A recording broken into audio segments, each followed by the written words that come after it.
말씀은 마태복음 5장 5절 말씀, 신약성경 6쪽에 있는 말씀입니다. 마태복음 5장 5절 말씀, 신약성경 6쪽에 있는 말씀으로 함께 은혜를 나누겠습니다. 마태복음 5장 5절 말씀, 신약성경 6쪽에 있는 말씀입니다. 우리 다 함께 마태복음 5장 5절 말씀을 화면과 성경을 통하여 합독하도록 하겠습니다. 온유한 자는 복이 있나니 그들이 땅을 기업으로 받을 것이며. 아멘. 할렐루야. 하나하나처럼 우리가 이런 교회가 되게 해달라고 기도해야 될 줄로 믿습니다. 안타깝게도 이 찬양에 있는 가사 있는 교회는 이 세상에 존재하고 있지 않습니다. 왜냐? 인간은 부족하고 연약하기 때문에. 그러나 그런 교회가 됐을 때 우리는 계속 기도해야 됩니다. 하나님의 은혜 가운데서 그런 믿음으로 나아갈 수 있도록 사랑하고 복음으로 위로해주고 격려해줄 수 있는, 그것도 온 성도가 그런 믿음으로 나아갈 수 있도록 우리 끊임없이 기도하게 되면 마침내 그런 역사가 우리의 믿음과 삶과 교회 가운데 이루어지게 될 줄로 믿습니다. 46년 동안 함께 하신 하나님께서 앞으로도 또한 46년 나아가 460년 앞으로도 우리 교회, 우리 성도님들과 함께 하실 줄로 믿습니다. 그 시발점이 또한 오늘 이 시간 예배가 될 줄로 믿습니다. 기도하고 말씀의 은혜를 나누겠습니다. 아버지 하나님 감사합니다. 주의 은혜가 예배하고 기도하고 간구하는 우리 성도님들의 믿음 가운데 임하게 된 줄로 믿습니다. 5월 첫째 주 주일 예배, 창립기념 예배이면서 또 어린이 주일 예배입니다. 또한 거룩한 성서 주일이 됩니다. 주님 앞에 나와 예배드리는 우리 모든 성도님들의 이 예배가 하나님을 만나는 믿음의 예배, 성령의 충만한 믿음의 예배, 소망의 예배가 될 수 있도록 인도하여 주시옵소서. 수고하고 무거운 짐 주님께 내어 맡기는 예배가 되기 원합니다. 주가 나의 아버지임을 깨닫는 예배가 되기 원합니다. 힘써 여호와 하나님을 알아가는 시간이 되기 원하며, 그러 말미암아 회개하고 통회하고 자복하며 주님만 바라보는 믿음의 예배가 되기 원합니다. 성령께서 주권이 역사하시는 예배를 드려지게 하여 주시고, 한 사람도 빠짐없이 주의 은혜의 날개 안에 그 품에 거하는 우리 성도님들이 되게 하여 주시옵소서. 복의 복을 더하여 주시고 예배를 방해 악한 사들의 온수막이 틈타지 아니하며 믿음으로 십자가를 의지하며 예배하는 날이 이 시간인 줄로 믿사오며 예수님의 이름으로 기도드립니다. 아멘. 오늘 하나님 말씀 마태복음 5장 5절 말씀으로 산상순 온유한 자에는 복이 있나니 라는 제목으로 우리가 올 한 해 예수님의 말씀의 생애를 함께 계속 찾으며 나가길 원합니다. 기독교인들에 대한, 기독교 크리스찬들에 대한 잘못된 시선 두 가지가 크게 있습니다. 이 두 가지의 잘못된 시선은 또한 우리 성도님도 그렇게 또한 바라보고 있으니 또 문제가 되죠. 그러면 이 기독교에 대한 잘못된 시선 이 두 가지를 우리가 어떻게 확인할 수 있을까? 첫 번째 잘못된 시선은 CNN 회장 테드 터너의 입술을 통하여 기독교에 대한, 기독교인에 대한 잘못된 시선을 확인할 수가 있습니다. 이 테드 터너는 뭐라고 얘기했냐면 이렇게 말합니다. 기독교는 패배주의자들의 종교다라고 공교원이 그의 책에서도 그렇게 계속 말하게 되죠. 기독교는 패배주의자들의 종교다. 즉 교회는 실패한 사람들이 모이는, 루저들이 모이는 곳이 바로 교회다라고 그런 말을 하게 됩니다. 맞습니다. 교회는 실패한 사람들이 모이죠. 교회는 실패하고 좌절한 사람들이 모이는 곳입니다. 그 실패는 세상적인 실패 이전에 구원의 실패, 자기 스스로 구원을 하지 못하고 자기 스스로 이 죄를 해결하지 못하는 사람들의 모임이 바로 교회죠. 교회에 나오는 모든 사람들은 죄인들이며 의인은 없고 한 사람도 없습니다. 모두가 부족하고 연약한 사람들이죠. 따라서 교회에 모이는 모든 사람들은 예수님이 말씀한 것처럼 수고하고 무거운 짐을 진 자들, 그래서 나는 예수가 필요하다고 고백하는 사람들만 모이는 곳이 바로 교회입니다. 완벽한 사람은 없죠.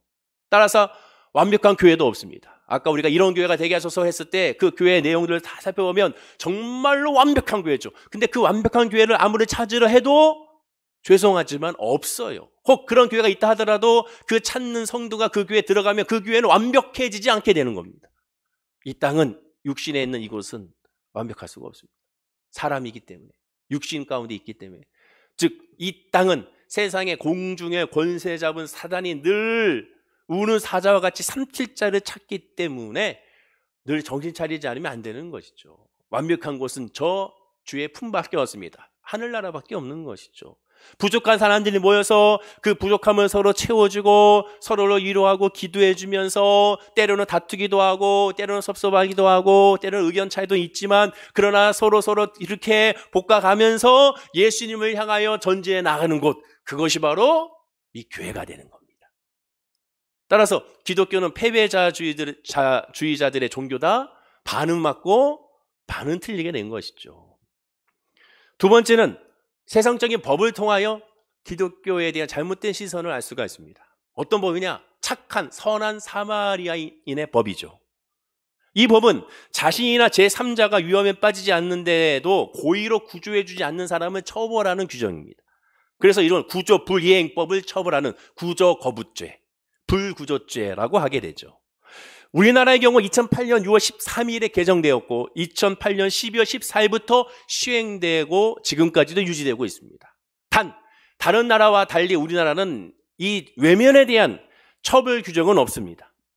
선한 취지의 행위를 장려하기 위한 면책 규정은 그러나 있습니다. 무슨 얘기냐?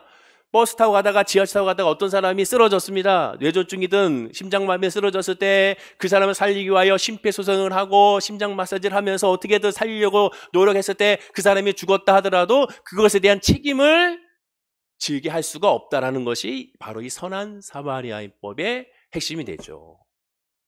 법의 명칭에서도 알 수 있듯이 기독교 성경에서 따왔습니다. 선한 사마리아인, 즉 사마리아인도 결국 하나님을 믿는 하나님 백성이지 않습니까? 즉 기독교인에 대한 세상의 시선은 착하다, 선하다라는 것에 방점을 짓고 있는 것을 보게 됩니다. 그래서 우리 주변에도 그렇죠. 예수 믿는 사람이 왜 그래?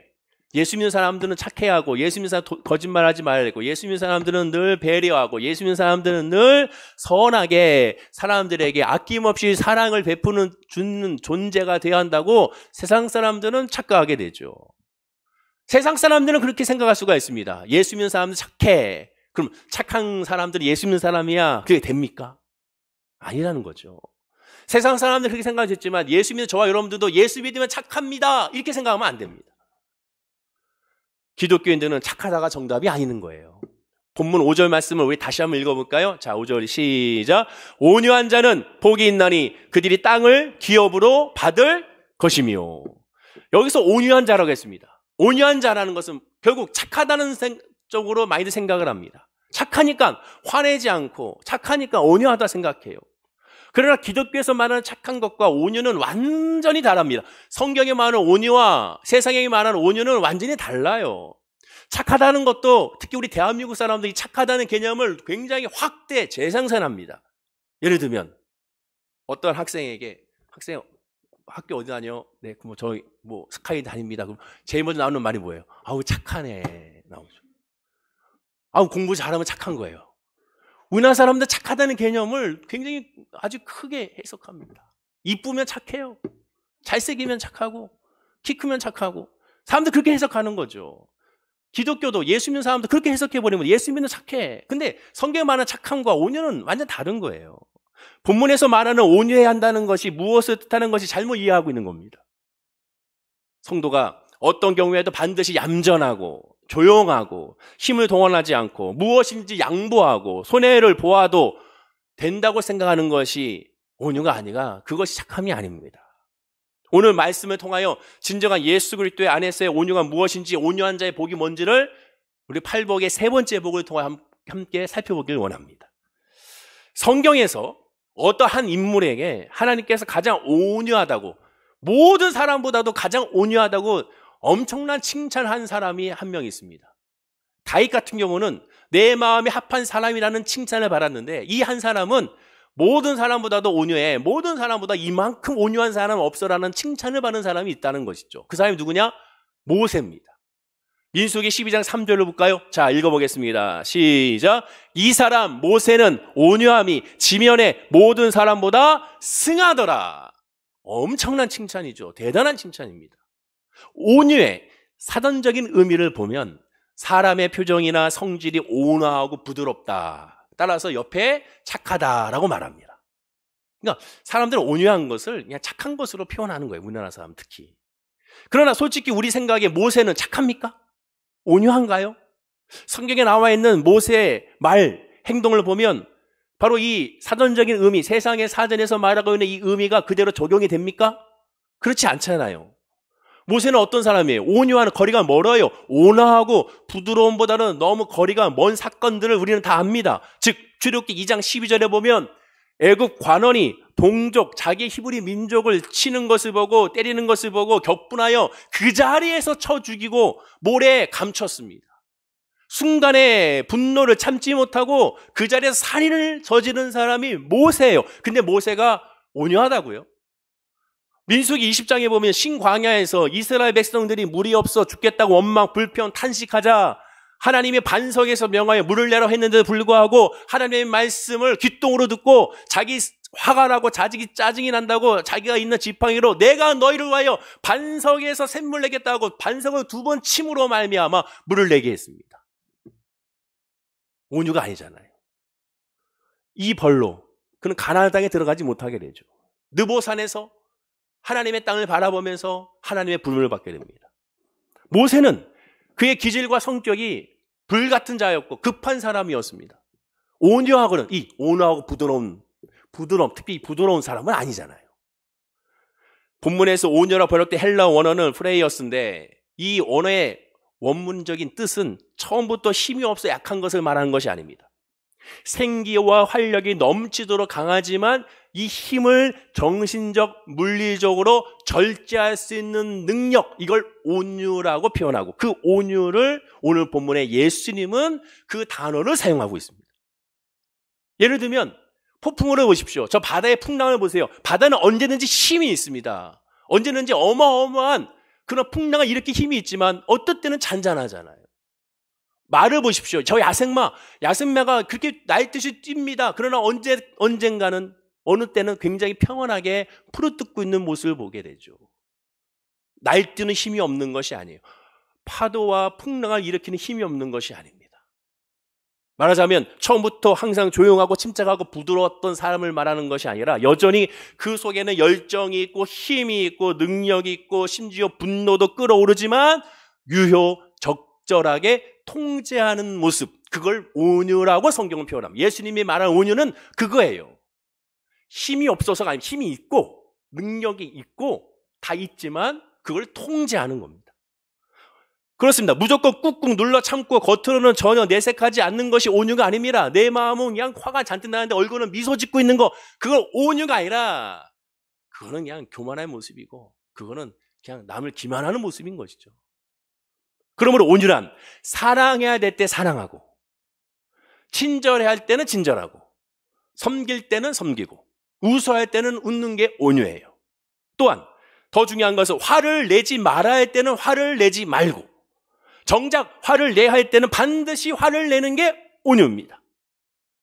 마태복음 11장 29절에 예수님은 나는 마음이 온유하고 겸손하니 나의 명예를 메고 내게 배우라. 그러면 너의 마음이 쉼을 얻는다라고 했습니다. 나는 마음이 온유하고 겸손하다. 예수님 당신께서 당신을 말할 때 나는 온유하다고 말했습니다. 그럼 예수님의 온유는 어떤 온유입니까? 예수님 보십시오. 예수님 어떻게 온유했어요? 성전 마당에서 들어갔을 때 가득 찬 환정상과 매매상들, 장사치들을 여기는 만민이 기도하는 집인데 너희들이 강도의 소굴로 만들었다라고 분을 내시면서 채찍을 드시고 그들을 다 상을 엎으시고 쫓아냈습니다. 이게 온유죠. 이게 예수님의 온유예요.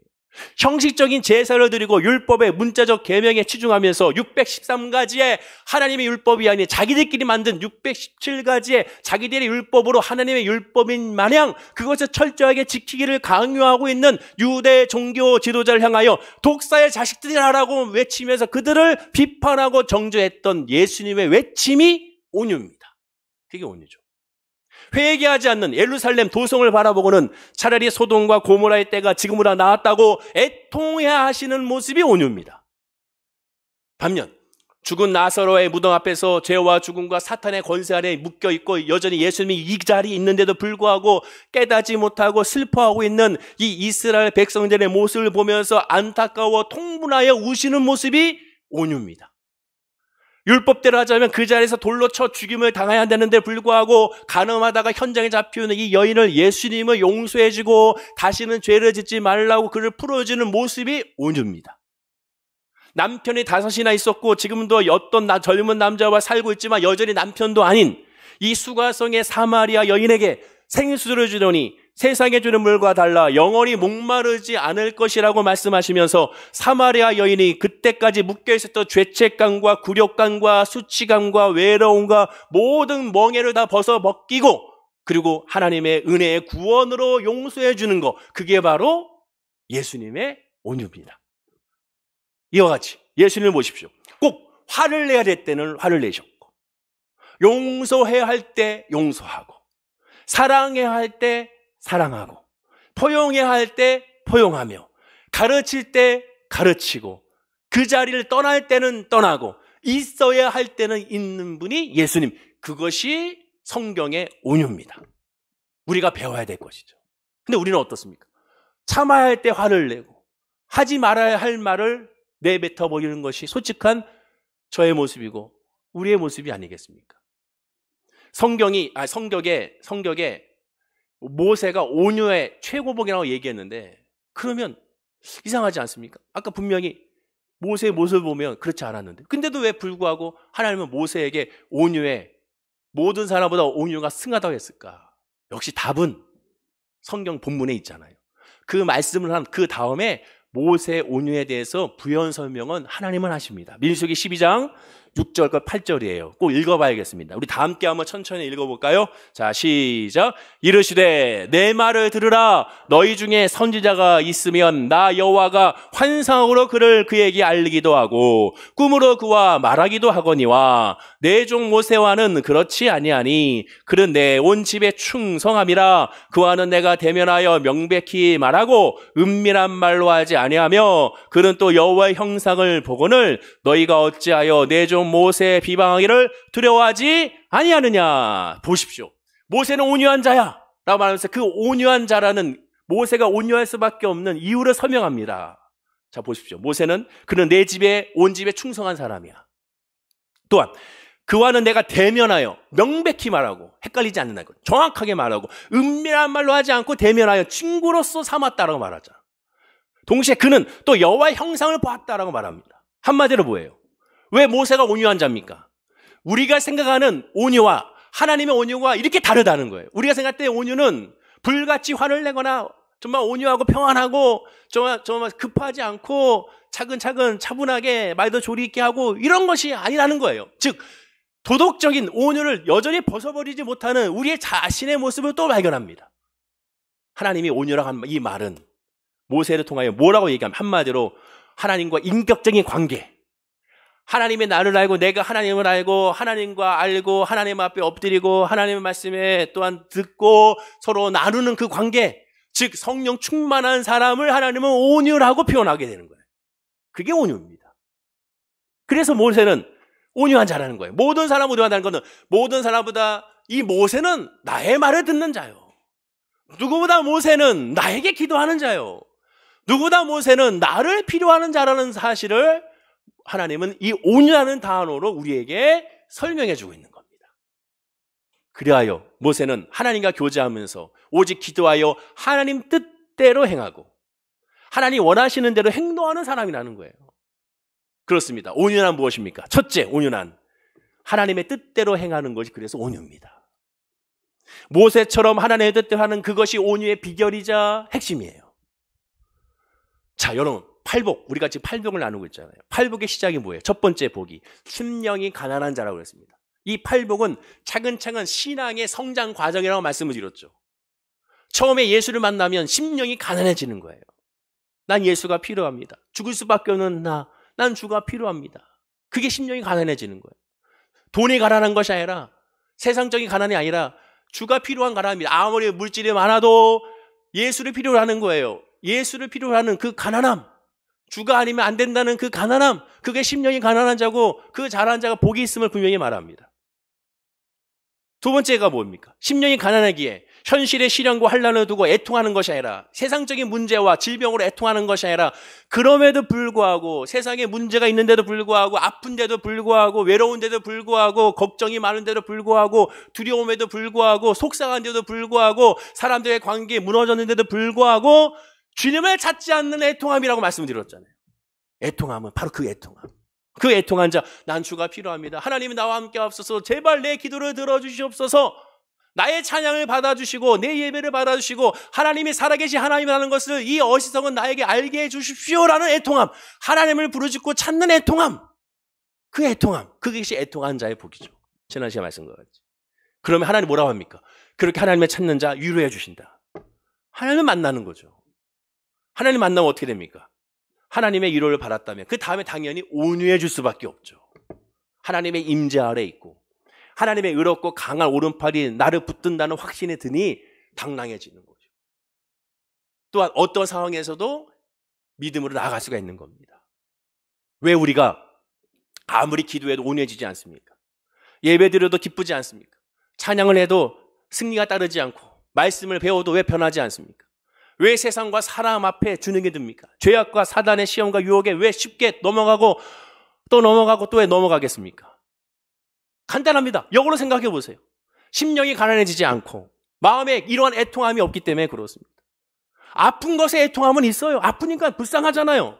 내 사랑하는 가족도 아프니까 얼마나 불쌍합니까? 물질이 없어서 힘들어하고 또 학생들 공부하는 모습 보면 안타깝잖아요. 그런 애통이 아니라니까요. 그럼에도 불구하고 예수를 찾지 않는 애통함. 주를 만나야 되는데, 예수를 만나야 되는데, 지금 예수를 만나야 되는데, 지금 기도해야 되는데, 지금 예배해야 되는데, 왜 하나님을 찾지 않을까? 그 애통함, 그 안타까움. 하나님이 구약 성경에 보면 선지자들 보낼 때마다 강조한 게 뭡니까? 나를 좀 예배해라. 나를 좀 알아라. 나에게 좀 관심을 가지라는 거 아니에요. 힘써 여호와 하나님 알자. 그렇게 말하잖아요. 근데 하나같이 하나님에 대한 관심은 없잖아, 그들이. 뭐에 관심이 있습니까? 하나님이 주신 것만 관심이 있죠. 아버지가 집에 왔습니다. 아이들이 아빠 왔어요 라고 반기는 것보다 아버지가 뭘 들고 왔는지를 반기는 거와 똑같죠. 통닭 사들고 왔으면 통닭만 들고 낼름 가버립니다. 아버지는 어디 가는지 없죠. 그 유일하게 남아있는 존재가 있어요. 강아지 한 마리만 계속 남아있는 거죠. 사람이라는 존재는 하나님께 집중해야죠. 하나님은 그거 바라시는 겁니다. 주신 것에 집중하는 것이 아니라 하나님께 집중하는 거예요. 하나님은 교제하길 원해요. 그게 인격적인 만남이죠. 하나님이 나를 알고 내가 하나님을 아는 거. 그게 예배입니다. 지금 예배드리는 목적이 바로 그거예요. 내가 힘듭니다. 내가 아픕니다. 내가 괴롭습니다. 그래서 나는 주가 필요합니다. 그게 예배가 되는 거죠. 그게 예배가 되는 거예요. 내어 맡기면서. 하나님은 지금 그걸 원하는 겁니다. 그게 온유예요. 두 번째로 온유는 뭐냐? 성도가 자기 일생이 온전히 하나님의 계획과 통제 안에 있음을 확신하는 거예요. 하나님이 내 삶을 이끌어 주신다는 확신. 날 혼자 두지 않는다는 확신. 자, 모세로 보십시오. 모세가 하나님 만나기 전을 보세요. 모세가 하나님 만나기 전에, 떨기나무에서 하나님 만나기 전에 그는 애국 관원을 쳐 죽였습니다. 자, 애국 관원을 쳐 죽였을 때 그의 행동을 보세요. 출애굽기 2장 12절입니다. 한번 읽어볼까요? 자, 시작. 좌우를 살펴 사람이 없음을 보고 그 애굽 사람을 쳐 죽여 모래 속에 감추니라. 좌우를 살펴 사람이 없음을 보고 감춰버립니다. 하나님 만나지 못할 때 우리의 모습이에요. 예수를 알지 못할 때 우리의 모습이에요. 늘 흔들려. 행동에 대한 확신이 없어요. 긴가민가 하는 거죠. 잘하고 있나? 내가 지금 잘 가고 있나? 늘 흔들립니다. 온유한 자가 아니에요. 이때까지 온유한 자가 아니라는 거예요. 반면에 모세가 하나님을 만났습니다. 하나님과 만나 단판을 짓고 하나님의 은혜 가운데서 하나님의 지팡이를 가지고 하나님의 사역을 시작합니다. 그때 어떻게 됐습니까? 십계명의 두 돌판을 그냥 깨트려 버려요. 3,000명을 사형시켰을 때 눈 하나 깜짝하지 않습니다. 그때는 어떻게 했습니까? 담대하게 나가버려요. 눈치 보지 않아요. 좌우로 살펴보지 않습니다. 이거 던져도 되나 말아야 되나? 어떡하지? 아니죠.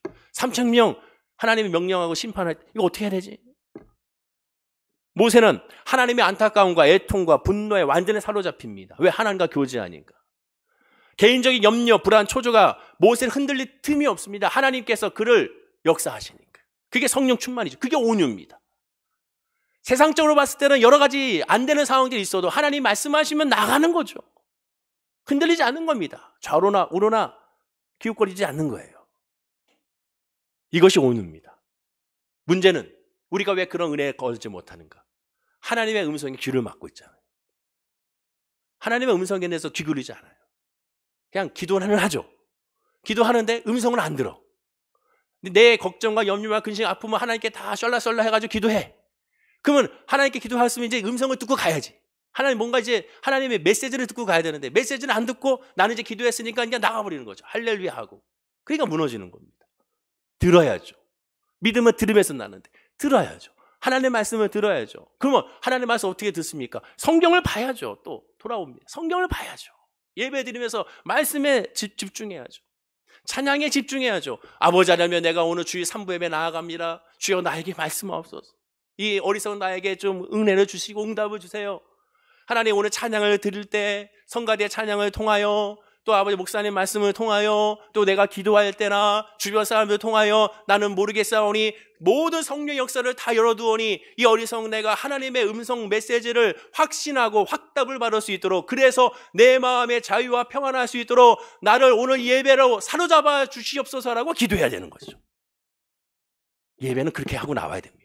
오늘 기약 나오는 것이 때가 됐다 빨리 가자 이게 아니라, 습관적으로 앉아서 그냥 기도하고 습관적으로 앉아서 찬양하고 습관적으로 돌아가는 것이 아니라, 지금이 은혜 많을 때요, 지금이 구원이라는 확신 가운데, 지금 내가 응답을 받지 않으면, 지금 내가 은혜 받지 않으면 안 됩니다라는 간절한 소원으로 하나님께 예배해야 되는 거죠.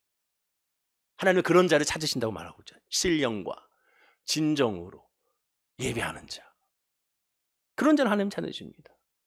하나님의 마음을 알려고 하지 않으니 역사가 나타나지 않는 거예요. 스스로 한번 질문해 보십시오. 나는 온유한가? 좌우를 살펴 사람의 눈치를 보고 있지 않은가? 죄와 약점에 모래 감추고 있지 않은가?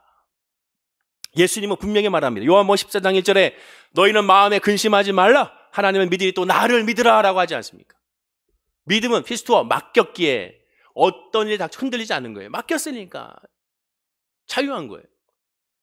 다른 말로 바꾸면 온유한 성도란 근심과 걱정과 두려움이 그래서 없어지는 자입니다. 남아있지만 하나님의 성령으로 사라지는 거예요. 모든 것에 두려움이 사라지는 자가 성도입니다. 하나님의 자녀예요. 그러나 육신의 사람이기 때문에 여전히 부딪히면 또 마음 가운데 무너지죠. 그때 다시 하나님을 바라보는 존재예요. 어떤 일이 다가와도 주만 의지하리라. 주만 의지하리라. 그래서 그걸 인정하죠. 난 넘어질 수밖에 없사오니 주님을 의지합니다. 우리 스스로 질문해 봐야 됩니다. 솔직히 여러분의 삶은, 믿음은 어떤가? 현실의 삶에서 두려움과 염려가 사라지고 있는가? 고충과 상담할 거리가 있는가 없는가? 사람들은 근심의 원인, 걱정의 원인, 두려움의 원인을 제거하면 근심과 걱정과 두려움이 사라질 거라고 생각합니다. 세상 사람은 그렇게 생각할 수 있어요. 그러나 믿음의 저와 여러분은 그렇게 생각하면 안 됩니다. 세상에서 형통하여 남부러울 것이 없이 부족한 것이 없는 100억 이상의 부자들도 근심과 걱정, 두려움은 오히려 우리보다 더 많습니다. 한번 생각해 보십시오. 부자들이 더 행복해야 되는데 부자들의 가정을 보십시오. 지금 대기업들의 가문들을 보세요. 그 형제, 자매, 부자 관계를 보십시오. 엉망진창인 가문들이 얼마나 많지 않습니까? 대기업들이 많잖아요. 아무리 돈이 많으면 뭐예요? 형제끼리 원수지간이고 부부 자식간이 원수지간이면 그게 행복하겠습니까? 아유, 우리 집은요, 돈만 있으면 절대 그러지 않습니다. 돈이 사람을 그렇게 만들어버리는 거예요. 난리가 납니다. 여러분들 가운데 재산이 많습니까? 그거 지금 내가 정신이 아주 잘 차려 있을 때 자녀들한테 그걸 잘 해야 되는 거예요. 저는 그런 거 많이 봤습니다. 장례를 하면서도 세상에 장례식장에서 싸우는 사람 봤어요. 머리끄지 잡고 막 싸우는 사람 봤습니다. 돈 때문에, 그 돈 때문에.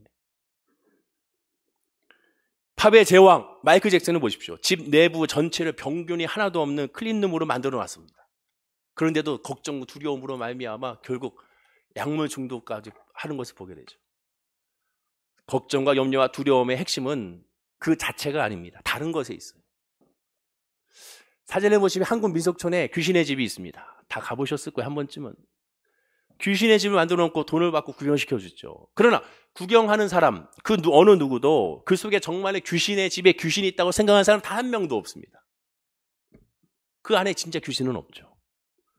그리고 거기 나와 있는 그 안에 있는 귀신의 복장 하나 인형이 있고 인형에 탄 쓴 사람이 있을 뿐 귀신은 없습니다. 그런데도 왜 겁이 납니까? 캄캄해서 그럴까요? 아니죠. 캄캄해서 겁이 난다면 우리 불 끄고 잠을 잘 수가 없죠. 캄캄 그 자체가 두려움이 아닙니다. 밤에 캄캄해도 평안하게 잠을 잘 수 있기 때문에 캄캄한 그 자체가 아닙니다. 캄캄한 유령집이 무서운 이유는 다른 데 있어요. 귀신의 집이 무서운 이유는 다른 데 있습니다. 그게 뭐예요? 아주 간단하죠. 언제 어디서 무엇이 어떻게 자기 앞에 튀어나올지 몰라서 두려운 거죠. 그게 귀신의 집의 두려움이죠. 사람이 두려워하고 염려하고 걱정하는 근본적인 이유가 뭡니까? 간단합니다. 예측 불가능하기 때문에 그래요. 이 암이 앞으로 어떻게 될까? 예측 불가능하니까 두려운 거예요. 이 문제가, 이 어려움이, 이 아픔이, 상처가, 이 사람이 앞으로 어떻게 될까? 어떻게 변할까? 예측 불가능하기 때문에 두려운 거고 걱정되고 염려가 되는 겁니다. 왜 사주팔자를 봅니까? 왜 관상을 봐요? 왜 운명을 점칩니까? 미래를 알지 못하기 때문에 그래요. 미래를 알지 못하니까. 미래를 알지 못하니까 예측 불가능하니까 사주팔자 보고 관상 보는 거 아닙니까? 그렇습니다. 두려움, 걱정, 염려, 근심은 암흑 자체가 두려운 것이 아니라 캄캄하며 바로 앞에 절벽이 나타날지 사자가 나타날지 모르기 때문에, 즉 내일을 알지 못하기 때문에 두렵고 걱정, 염려가 되는 겁니다. 또 다른 의미에서 예측이 불가능하다는 것은 뭐예요? 어떤 위험에 닥칠지 모르니 아무 대비를 하지 못하기 때문에 또 두려운 거죠. 결국 두려움의 핵심은 앞으로 일어날 사태에 전혀 예측할 수 없기 때문에 자기 힘으로 도저히 통제가 안 되기 때문에 그래서 두려운 겁니다. 뒤집어 말하면 온유라는 것은 미래의 일을 예측하고 어떤 일이 있어도 대비가 되어 있다면 온유함을 유지할 수 있는 상태가 되는 거예요. 그렇다면 성도는 어떻게 해야 자기 앞날을 예측하고 통제할 수 있을까요? 예언의 은사를 받아야 되는가? 열심히 기도하고 말씀 보면 되는 것인가? 그게 다가 아닙니다. 성도가 두려움을 없애고 걱정과 염려와 근심을 없애는 것은 불신자와 정반대로 하면 돼요. 그게 뭡니까? 오히려 앞날을 예측하지 말고 앞날을 통제하려고 하지 않으면 됩니다. 즉 미리 땡겨가지고 결과를 예측하지 말라는 거예요. 이게 무슨 뜻인가? 아주 간단합니다. 성경에 빌립보서 4장 6절과 7절을 보십시오. 우리 다 함께 읽어볼까요? 자, 시작. 아무것도 염려하지 말고 다만 모든 일에 기도와 간구로 너희 구할 것을 감사함으로 하나님께 아뢰라. 그리하면 모든 지각에 뛰어난 하나님의 평강이 그리스도 예수 안에서 너의 마음과 생각을 지키시리라. 아무것도 염려하지 말고 모든 일에 기도와 간구로 너희 구할 감사 아뢰라고 했습니다. 그러면 그렇게 기도하면 염려하는 모든 것들이 해결된다고 하지 않았습니다. 기도하면 해결해 줄 거야. 기도하면 응답 줄게. 그게 아닙니다. 기도하면 뭐라 합니까? 예수 안에서 우리의 마음과 생각을 지켜주신다고 했습니다. 이게 온유죠. 삶의 주권자가 되시는 여호와 하나님께 내어 맡김으로 말미암아 우리 온유함을 유지할 수 있는 거예요. 걱정할 필요가 없는 겁니다. 아니, 걱정이 안 되는 거예요. 하나님께 내어 맡겼기 때문에 오히려 기대하고 설레게 되는 겁니다. 찰스 스펄전 목사님은 그가 이렇게 얘기합니다. 하나님을 두려워하는 사람은 아무것도 두려워할 것이 없다. 왜? 하나님이 전지전능하신 우리 아버지니까. 힘들고 어려운 사람들이 너무 많습니다. 암으로 말미암아, 문제로 말미암아, 사람으로 말미암아 고통스러운 분들이 많이 있습니다. 그러나 하나님을 바라보면 이 모든 것에 그 안에 은혜를 발견할 수가 있습니다. 왜 그럴까? 하나님 물어봐야죠. 하나님 알려주십시오. 그렇게 되면 하나님의 놀라운 역사와 하나님 인도하심을 깨닫게 됩니다. 그게 온유입니다. 요한복음 8장 29절에 나를 보내시니까 나와 함께 하시도다. 나는 항상 그가 기뻐하시는 일을 행함으로 나를 혼자 두지 않는다라고 했습니다. 하나님은 하나님의 사람을 그냥 이 땅에 태어나게 하지 않고 하나님의 사람을 그냥 두시지 않습니다. 하나님의 계획과 섭리와 뜻에 따라 그 환경과 그 때에 맞춰서 그 장소에 하나님은 사람을 만나주시고 인도해 주십니다. 모든 것은 우연이 없습니다. 다 하나님의 역사요 섭리인 것이죠. 하나님의 자녀에게는 기왕 일어난 일은 단 하나도 없습니다. 매일매일 하루하루 모든 것이 하나님의 인도하심입니다. 예수님 말씀했어요. 공중에 있는 저 나는 새를 보라고. 그들이 무엇을 하든지 다 하나님의 계획과 섭리 안에 있다고 분명히 말씀하고 있지 않습니다. 하물며 우리는 더욱더 하나님의 뜻과 계획과 섭리 안에 있음을 깨달아 알아야 한다는 것이죠. 성도도 마찬가지로 예수 그리스도의 믿음 안에서 나는 하나님의 뜻 가운데 있어. 하나님이 나를 부르셨다는 것은 분명한 이유가 있어. 내 가정에, 내 직장에, 내 사업장에, 우리 교회에 하나님은 분명 하나님의 뜻이 있어. 나를 향한 계획이 있어. 그것을 물어야죠. 하나님께. 기도해야죠. 그리고 그 기도를 하게 되면 하나님께서 단순히 나를 어떠한 위험에서 지켜주시는 분에서 머무르는 것이 아니라 하나님은 나를 이 위험과 환난과 이 질병과 아픔과 고통에서 하나님은 나를 이끌어 주셔서 더 크게 쓰시는 하나님이라는 사실을 깨닫게 되는 겁니다. 그게 믿음이에요. 거기서 위로받는 겁니다. 하나님의 계획 안에 내가 있다는 사실, 그 사실에서 위로받고 승리하게 되는 거예요. 성도가 환난 중에 온유를 얻지 못하는 것은 아주 간단합니다. 하나님을 향한 계획과 뜻을 묻지 않거나 모르거나 그 은혜와 그 계획을 깨닫지 못하고 구하지 않기 때문에 그렇습니다. 하나님의 또한 뜻보다 자기의 뜻대로 하고 싶은 대로 하나님의 도와주길 바라기 때문에 그렇습니다. 응답은 하나님께 있다고 그랬잖아요. 응답은 하나님께 있기 때문에 하나님이 하신 모든 것에 감사함으로 알아야 되는 거예요. 하나님의 응답은 우리의 응답과 다릅니다. 우리의 응답으로 우리가 예측하지 마십시오. 내가 이 구하고 간 건 이 문제를 내간 이 구함의 그 결과를 여러분들 예측하지 마십시오. 하나님께 맡기십시오. 우리가 예측하는 순간 시험과 좌절과 섭섭이가 들어옵니다. 왜? 내 뜻과 내 방식대로 이루어지지 않았기 때문에. 하나님의 역사는 치료의 방법도 하나님께서 하시고 물질의 방법도 하나님이 하시고 사업도 하나님이 하십니다. 직장도 우리의 관계도 하나님이 인도해 주신다는 사실을 기억하셔야죠. 그런데 우리 스스로가 기도하면서 우리 스스로가 계획을 짜고 하나님께 아뢰고 그 계획대로 해달라고 하나님께 요청하는 경우를 보게 됩니다. 기도는 그것이 아니라는 것이죠. 하나님의 응답과 하나님의 뜻은 성도에게 돈이나 건강을 줄 수도 있지만 뺏을 수도 있다는 사실도 아멘해야 되는 거예요. 인간관계를 부드럽게도 할 수 있지만 더 나쁘게 할 수 있다는 사실을 아셔야 됩니다. 나의 자존심을 높여줄 수도 있지만 그 자존심을 완전히 깡그리 무너뜨릴 수 있는 하나님이라는 사실도 기억해야 돼요. 그리고 그 모든 사실도 다 결국 하나님의 뜻과 계획 가운데 나를 이끌어 주시는 과정이라는 사실을 아멘해야 되는 겁니다. 그게 온유예요. 왜 이렇게 됩니까? 그게 아니에요. 그런 분들이 많습니다. 왜 예수 믿었는데 왜 이렇게 안 됩니까? 왜 예수 믿는데 나는 왜 치료가 안 돼요? 왜 예수 믿는데 나는 왜 이렇게 열매가 나타나지 않습니까? 하나님의 방법과 하나님의 뜻은 다르다는 거예요. 다 달라요. 저에게 역사하신 하나님, 여러분의 역사하신 하나님 다 다릅니다. 우리가 착각하는 것이 내가 역사한 대로 남도 그렇게 역사하기를 바라는데 그게 아니에요. 하나님은 그 사람에게 맞는 계획과 섭리가 있습니다. 제가 늘 얘기하잖아요. 여리고성 무너진 건 딱 한 번이라고요. 홍해가 갈라진 것도 딱 한 번이라고요. 오병이어의 기적, 그것도 딱 그때 한 번입니다. 하나님의 역사는 딱 한 번이에요. 특별한 경우를 제외하고는 하나님은 그 사람의 그 환경에 맞게 하나님의 크고 비밀하게 역사하시기 때문에, 그러니 다른 사람의 모습을 보고 다른 사람의 인도함을 보고 우리는 거기서 뭘 찾아야 되냐? 나도 저 사람처럼 그렇게 역사해 주시가 아니라 저 사람을 저렇게 역사했다면 하나님은 나는 또 어떻게 역사하실까? 하나님은 나를 어떻게 인도하실까에 대한 기대와 설렘을 갖는 게 그게 온유입니다. 거기서 자유와 평안함을 누리는 거예요. 우리가 실수하는 건 바로 그겁니다. 다른 사람을 권면할 때, 야, 이렇게 하면 돼. 이렇게 하면 돼. 난 이렇게 응답받았어. 그게 바로 미신고 사면이죠.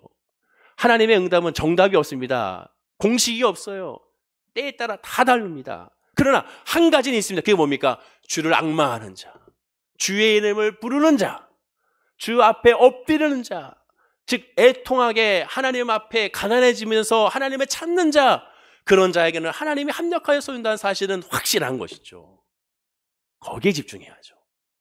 방법에 집중하는 거죠. 다시 말하지만 하나님이 성도와 함께 하실 근본적인 이유는 오직 하나님의 뜻과 계획과 섭리 안에 있음을 확신하기 때문에 그것이 바로 온유한 사실을 알아야 됩니다. 아, 나는 하나님이 날 떠나지 나와 함께 하신다는 사실을 위로받아야 되는 거예요. 사도 바울은 이렇게 고백합니다. 로마서 5장 1절과 4절에 그러므로 우리가 믿음으로 의롭다 하심을 받았으니 우리 주 예수 그리스도로 말미암아 하나님과 화평을 누리자. 또한 그로 말미암아 우리가 믿음으로 서 있는 이 은혜에 들어감을 얻었으며 하나님의 영광을 바라고 즐거워하느니라. 다만 이뿐 아니라 우리가 환난 중에도 즐거워하나니 이런 환난은 인내는 연단을 소망을 이루는 줄 알미노라 말합니다. 이 마지막 구절만 많이들 암송하죠. 환난은 인내는 연단을 소망을 이루는 줄 알미노라. 여기만 암송하지만 앞에 부분이 더 중요하죠. 즉 성도는 환난 중에 두려워하기는커녕 오히려 즐거워할 수 있는 것은 이 환난을 통하여 하나님이 30배, 60배, 100배로 물줄을 주시는 것이 아니라 그 환난을 통하여 내 삶이 더 잘 먹고 잘 살고 무엇을 먹을까, 무엇을 입을까, 무엇을 마실까가 되는 것이 아니라 그 환난을 통하여 뭐라고? 하나님의 영광이 반드시 드러날 것을 알기 때문이라고 말합니다. 영광. 나의 영광이 아닌 하나님의 영광. 이 문제와 이 아픔과 이 상처를 통하여 하나님의 영광을 반드시, 즉 하나님의 뜻과 계획 가운데 반드시 하나님께 할렐루야 아멘할 수 있는 날이 반드시 온다라는 거예요. 우리의 계획을 뛰어넘는 거죠. 지난 시간과 같이 크고 비밀하게 역사하신 그 하나님을 만나기 때문에. 그러면 이러한 믿음이 있으면 어떻게 됩니까? 내 마음이 벅찰 수밖에 없는 거예요. 와, 그냥 희망이 꽉 차게 되는 거예요. 아무것도 없는데 내가 믿음으로 바라보게 되면, 미래를 바라보게 되면, 우리 가정을 바라보고 우리 교회를 바라보고 이 나라 이민족을 바라보면 미래에 대한 희망으로 가득 차게, 와, 하나님 어떻게 역사하실까? 어떻게 이렇게 역사하실까? 왜 이렇게 됐지? 그러면 뭔가 하나님 뜻이겠지. 어떻게 역사하실까? 이걸 어떻게 하나님 역전시켜 주실까? 사망에 막혔네? 이걸 하나님 어떻게 역사하실까? 기도하면 기도할수록 좌절되는 것이 아니라 기도하면 기도할수록 더 희망을 갖게 되는 거예요. 이게 기독교의 역설이며 이게 온유입니다. 이게 온유예요. 로마서 5장 5절 8절 이어지는 말씀에 이 소망이 우리를 부끄럽게 하지 아니함은 우리에게 주신 성령으로 말미암아 하나님의 사랑 우리 마음에 부음받음이니. 왜 부끄럽게 하느냐 했습니까? 세상 사람들 봤을 때 이해가 안 되니까. 그 소망이 이해가 안 되는 거죠. 그런데 우리에게는 부끄럽지 않으면 우리에게 주신 성령으로 말미암아 내 생각이 아니라는 거예요. 내 의지가 아니라는 거예요. 성령으로 말미암아 하나님의 사랑 우리의 마음에 부음받음이니. 우리가 아직 연약할 때 기약대로 그리스도께서 경건하지 않은 자를 위하여 죽으셨다가 의인을 위하여 죽는 자가 쉽지 않고 선인을 위하여 용감히 두는 자가 혹 있거니와 우리가 아직 죄인 되었을 때 그리스도께서 우리를 위하여 죽으심으로 하나님께서 우리에 대한 자기 사랑을 확증하시니라. 주의 사랑이 나에게 있음을 알기에 그래서 우리는 하나님의 영광으로 즐거워할 수가 있다는 겁니다. 이것을 이해할 수 없죠.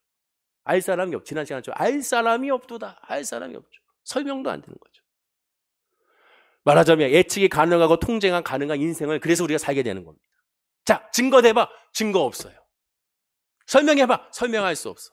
근데 내 마음 가운데 내 미래의 삶은 나는 기뻐요. 정말 기뻐요. 주 예수 사랑 기쁜 내 말에는 찬송의 고백이 터져나오는 거예요. 터져나오는 거예요. 그 고백이 그 온유가 우리 사랑 성도님들 임하기를 간절히 축원하고 기도드립니다. 그걸 구해야 되는 거예요. 바로 앞에 있는 문제 해결해 주세요. 이거 구하는 것도 중요하지만 그걸 구하는 자는 그 구하다 보면 성령을 구하면서 결국 이것으로 말미암아 기쁨과 감사를 누리게 되는 거예요. 그리고 그 은혜 안에 거하는 자는 어떤 일이 다가와도 흔들리지 않게 됩니다. 아, 이것쯤이야. 사도 바울과 같이 이런 일쯤이야. 이것쯤이야. 아무것도 아니야. 왜? 나에게는 아버지가 계시니. 아버지가 계시니. 주님께 내가 맡기는 겁니다. 그래서 기도와 말씀과 예배는 환난을 없애는 방법이 아니라 하나님에 대한 소망과 은혜를 키우는 수단이 되어야 됩니다. 문제 해결을 위한 기도와 예배가 수단이 될 거고 도구가 되는 것이 아니라 그로 말미암아 하나님을 발견하고 하나님의 은혜를 깨닫는 수단으로 기도와 예배가 동원되어야 되는 거예요.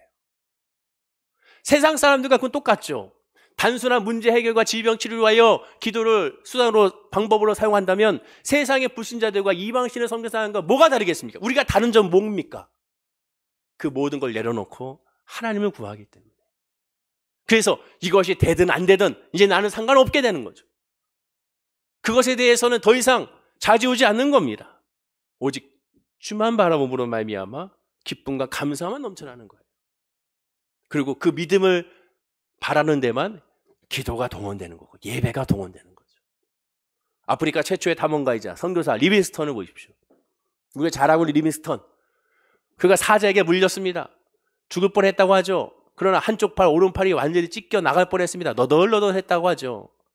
그러면서 너덜너덜한 채로 또 치료받으면서 그가 아주 유명한 말을 남겼습니다. 뭐라고 했습니까? 나는 하나님의 일을 다 이룰 때까지 죽지 않는다. 불사다. 어떻게 보면 경건치 않은 말 같지만 그러나 무슨 의미인지는 알 것 같습니다. 즉 리빙스턴은 자신이 하나님께 택함받고 보냄을 받은 사명자로서 이 사명이 끝나기 전까지 결코 죽지 않는다는 확신이 있었던 것이죠. 하나님이 자기를 절대 혼자 버려주지 않는다는 확신, 예수님과 같은 확신이 있었던 겁니다. 여러분 우리도 이런 확신이 있어야 되고 이 확신이 온유입니다. 이런 고백하는 자가 온유한 자가 되는 거예요. 이런 고백을 했을 때 우리는 진정한 기쁨을 누리고 평안함을 누릴 수가 있는 거고 이러한 은혜 안에 있을 때 우리는 진정한 그리스도의 향기를 뿜어낼 수가 있는 겁니다. 마지막 세 번째, 짧게 온유한 자가 받는 복은 뭡니까? 땅을 기업으로 받는다고 그랬어요. 그러면 땅 부자가 된다는 건가? 요새 부동산 난리인데 땅 부자가 되는 겁니까? 할렐루야가 나옵니까? 아니죠. 여기서 말하는 기업은 땅을 준다는 게 아니에요. 기업, 회사, 왜 기업이 아닙니다. 상속. 상속에 대한 말이죠. 그 무슨 상속? 신명기 18장 1절가 이제 언약의 상속이죠. 자, 한번 읽어볼까요? 이 말씀 시작.